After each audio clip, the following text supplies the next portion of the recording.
Ok, dans cette vidéo, on va voir un petit peu justement où on en est sur Pipo et aussi sur l'ensemble des marchés. Donc c'est bien de prendre un petit peu de hauteur et de regarder un petit peu, voilà. On sait que le marché n'a pas été très facile pour Pipo ces dernières semaines, mais c'est pas que pour Pipo. On a eu aussi des corrections sur Ethereum, sur Bitcoin et sur beaucoup d'altcoins. Donc je vois beaucoup de gens qui regardent d'autres petits coins naissants, soi-disant concurrents. Ben, la grande différence, c'est que ces coins n'ont aucun repère, ils viennent de naître, donc à chaque naissance, ben, il y a une euphorie. On va regarder ici même sur Pipo. Voilà, ici on a eu une grosse euphorie à la naissance qui a duré 1, 2, 3, 4, 5, 6 semaines, hein, donc un mois et demi, pour au final creuser. Et on a dû attendre pas loin d'1 an, 1 an et demi, pour redécouvrir ces nouveaux prix. Il y avait une surévaluation ici, une surévaluation et on a eu même des volumes au démarrage, vous voyez, qu'on n'a jamais récupéré après, même quand on a eu notre gros pump qui a fait un x10, on n'a même jamais récupéré autant de volume. Et c'est tout à fait normal parce qu'un petit coin comme ça qui vient de naître, il n'a aucun repère. Donc le prix n'a pas de repère pour se repérer. Les gens ne savent pas s'il est surévalué ou sous-évalué. Et il faut simplement que le prix trouve repère, trouve une structure et ensuite va lancer son vrai price action. Et ici, contrairement à ces autres coins qui naissent et qui peuvent, je ne dis pas partir directement en hype et se faire adopter très vite, ça a été le cas d'Apu, le cas de PayPay, c'est des coins voilà, où il y a eu énormément de budget marketing derrière, où il y a eu voilà, une communauté très active, très engagée, vraiment compétente, qui a pu tracter et pousser le prix et jusqu'à avoir des adoptions rapides. C'est des cas rares.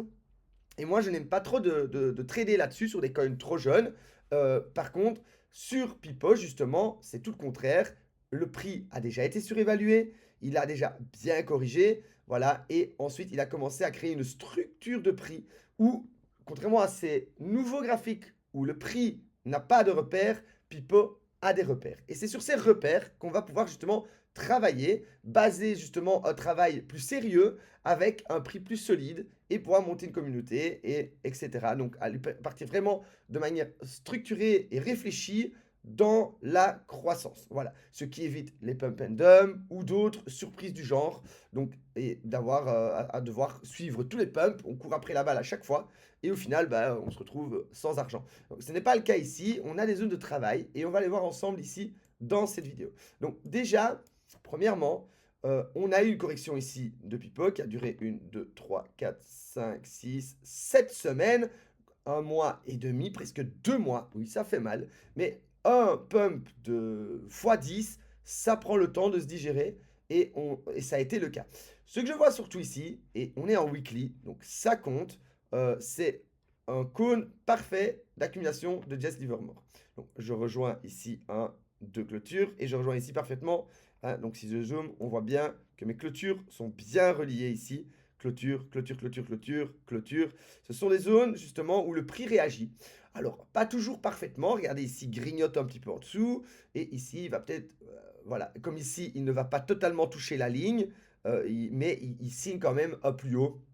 Donc, c'est important. Sur des zones clés. Hein, donc, ici, on a le point 4, d'accord, qui est, et ici, si je remets en barre, c'est des clôtures. Hein, clôture 1, clôture 2, clôture 3.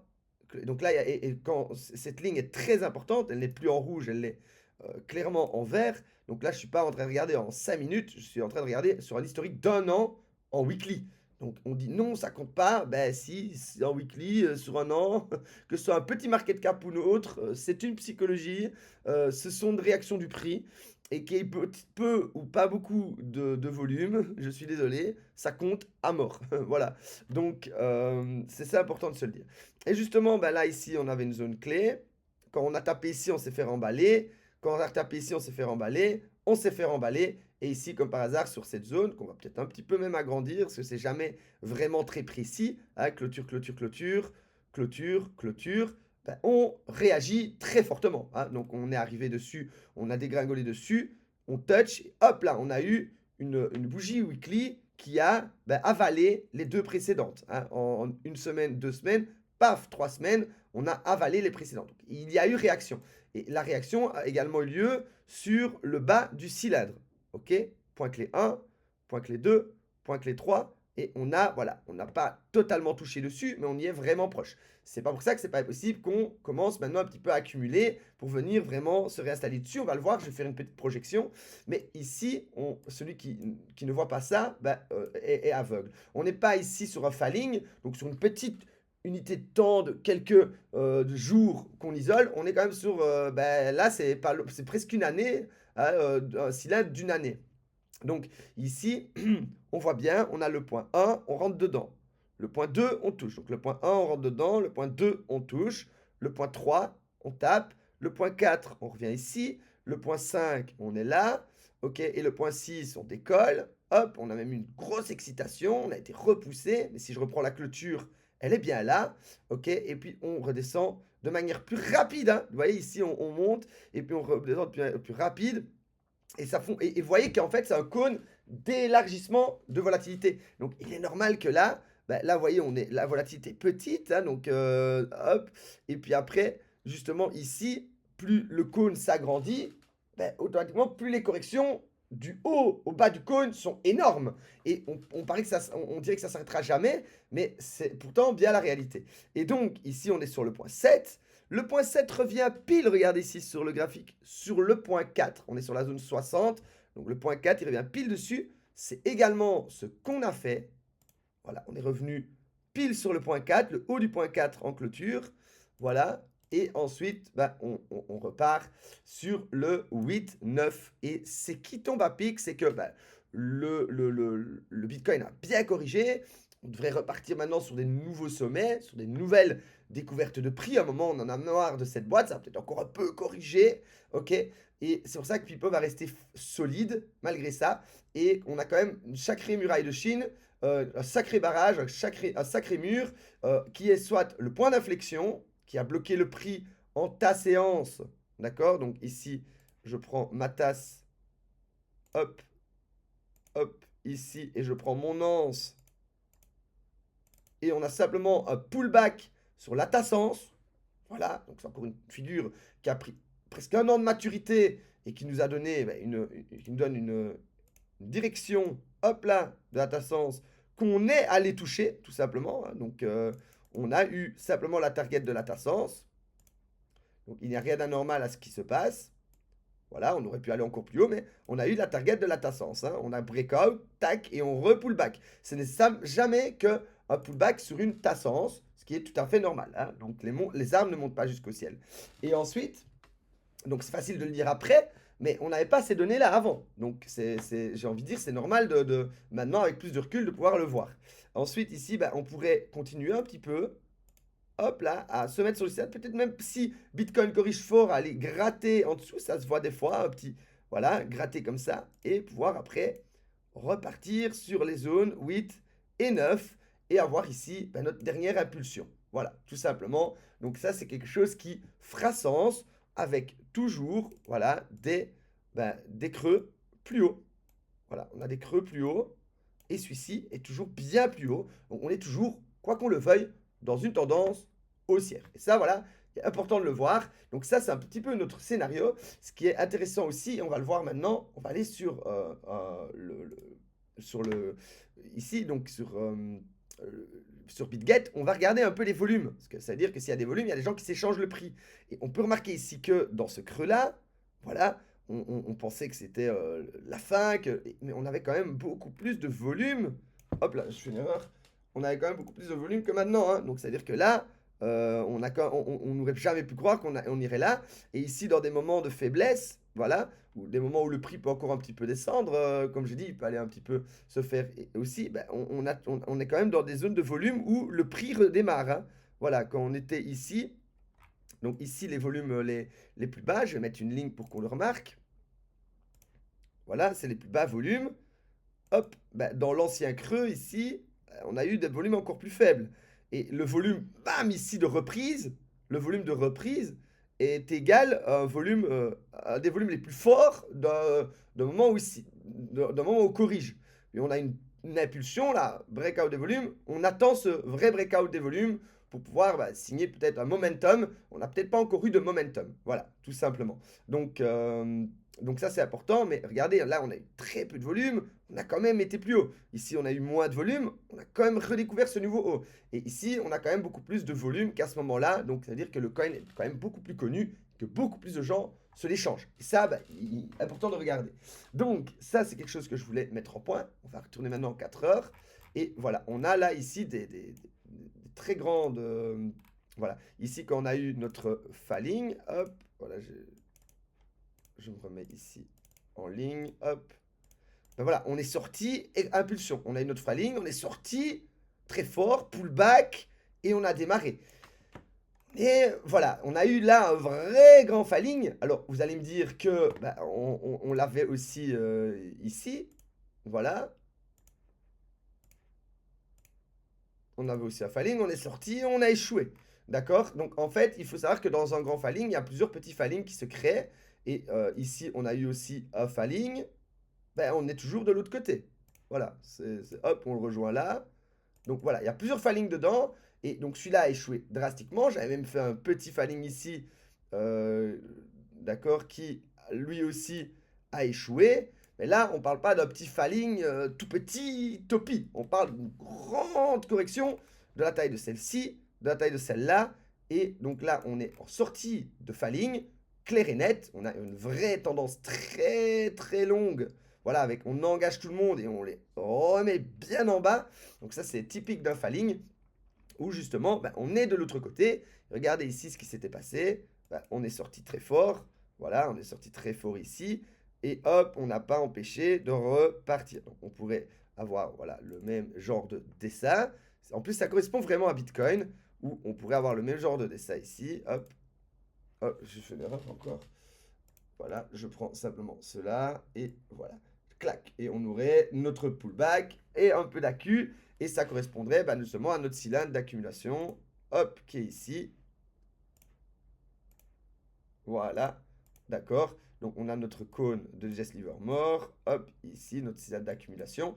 Et on pourrait encore retravailler un petit peu dans le bas. C'est ce qu'il a fait à ce moment-là. On était reparti trop vite. Et puis, ces enfoirés de vendeurs. Et puis, on a stabilisé. Et on avait bien fait notre plus bas. Donc, voilà. Pour moi, je pense que Pipo semblerait avoir signé bottom. Ça va dépendre de la suite du marché de la crypto. Là où le moment où il faudra vraiment paniquer, c'est si tu as Bitcoin qui repump, les nouveaux coins qui viennent de naître qui pump, Apu Apu Stajak qui pump, PP qui pump, tout qui pump, et que nous, sur le bas de notre cylindre d'accumulation, on commence à voir ceci, voilà, le cône qui lâche.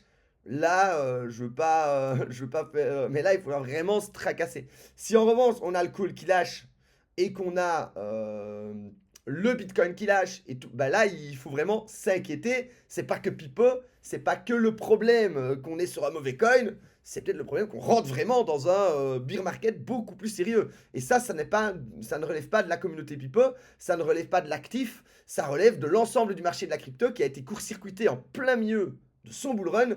Et là, il faudra s'avouer, j'ai peut-être pas envie de dire vaincu, mais on va peut-être repartir sur voilà, une plus longue correction où on retrouvera une boîte plus loin et on reprendra un bull run du Bitcoin. Plutôt, voilà, on est en septembre, je me mets en daily. Voilà, plutôt en septembre, octobre, peut-être fin d'année, avec voilà, le cône qui lâche et qui va nous refaire une boîte plus loin. Et l'ensemble des marchés de la crypto-monnaie qui, pour le Bitcoin, peut-être va retourner à 40 000. Là, c'est plus du tout le problème de Pipo, c'est simplement que la tendance bull a lâché. Bon, vous allez me dire, c'est un peu guignol, mais on aurait quand même, voilà, impulsion falling, et on n'aurait toujours pas fait de plus bas, à l'exception si on dit que celui-là, c'est un plus bas. Moi, je pense plutôt que ça fait partie de l'impulsion en deux temps. Un, deux, correction, mais le vrai bottom était ici. Donc voilà, c'est hard ce que je dis, mais ça, évidemment, c'est quelque chose qui arrive si le Bitcoin et l'ensemble des marchés lâchent. Voilà. Et là, pour le moment, le Bitcoin, pour moi, est toujours dans sa boîte. Il y a des pièges, mais voilà, Bitcoin n'a pas encore lâché. Et on a eu une très belle zone de rebond. Voilà, ici, on a eu un très beau rebond sur Bitcoin. On a eu un falling qui est parti trop vite. Deuxième chance d'entrée, on ne fait pas de plus bas. Donc ça, ceux qui connaissent les falling wedge, quand ça part trop vite, on va souvent rechercher les liquidités. Donc, il y a peut-être encore une dernière frayeur ici à aller faire. Hop, et puis on repart. Et là, tout le monde va voir un beau W magnifique. Voilà, alors que là, pour le moment, tout le monde est en train de voir la figure évidente qui est un M de McDonald's. Ben oui, jusqu'à ce qu'il s'invalide. N'oubliez pas que si tout le monde attend cette target-là pour recharger, personne ne l'aura, d'accord? Ou alors il va peut-être aller faire semblant et il s'arrêtera avant. Donc c'est vrai que si on a une grosse accélération ainsi de Bitcoin, on pourrait peut-être s'attendre à avoir des prix, un cylindre d'accumulation qui va peut-être faire des dernières frayeurs ici et qui reprend quand même. Ah, il ne faut pas oublier que des fois, sur des cylindres d'accumulation, il y a des débordements dus à la peur, comme ici, il y a eu des débordements dus à l'euphorie. Donc, on peut avoir des débordements du cône. Voilà. Pour moi, à part ici qu'on est de l'autre côté de la ligne et que ça semble ressembler à cette figure, qu'on a bien corrigé, qu'on a ravalé tout l'imbalance. Donc ici, on avait un grand imbalance ici. Donc tout vert, on a été le rattraper. Vous voyez qu'il y a toujours des petites imbalances comme ceci.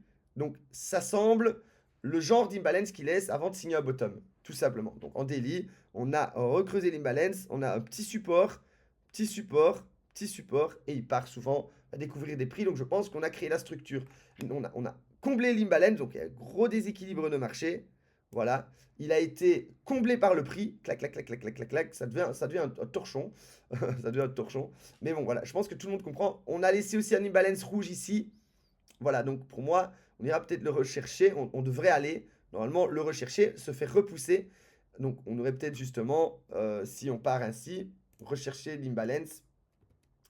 On aurait, hop, je nettoie un petit peu ma charte, comme ceci, voilà. On aurait peut-être justement ceci, hein, donc on va signer notre genre de zone de bottom, on va chercher l'imbalance, clac, ici, comme on l'a fait là, et puis on va recorriger, voilà, et puis on aurait notre deuxième accélération, et on aurait, voilà, si on voit ça, tout le monde dira, mais il est magnifique le graphe de Pipo, tout le monde va revenir, et les petits nouveaux qui viennent sans historique, tout le monde va se dire, ah c'est super, il faut aller sur le OG, mais les gens sont comme ça. Quand on a fait x10, tout le monde est arrivé en haut et a couru chez nous. Maintenant qu'on corrige, c'est là que les gens malins viennent et que les abrutis vont courir sur d'autres verticales. Ne soyez pas un abruti, soyez plutôt smart. C'est sur ces zones qu'on achète et pas quand ça a fait x10. Donc vous avez des coins qui viennent de naître, qu'on fait des x10, qu'on fait des x5. Pourquoi courez-vous après le x5 et ne vous êtes pas, vous, plutôt positionné de manière smart avant? Donc c'est plutôt maintenant chez nous qu'il faut venir se positionner. Après avoir fait des x5, x10 sur ces nouveaux coins, vous prenez intelligemment vos profits, vous laissez le prix corriger et trouver ses repères.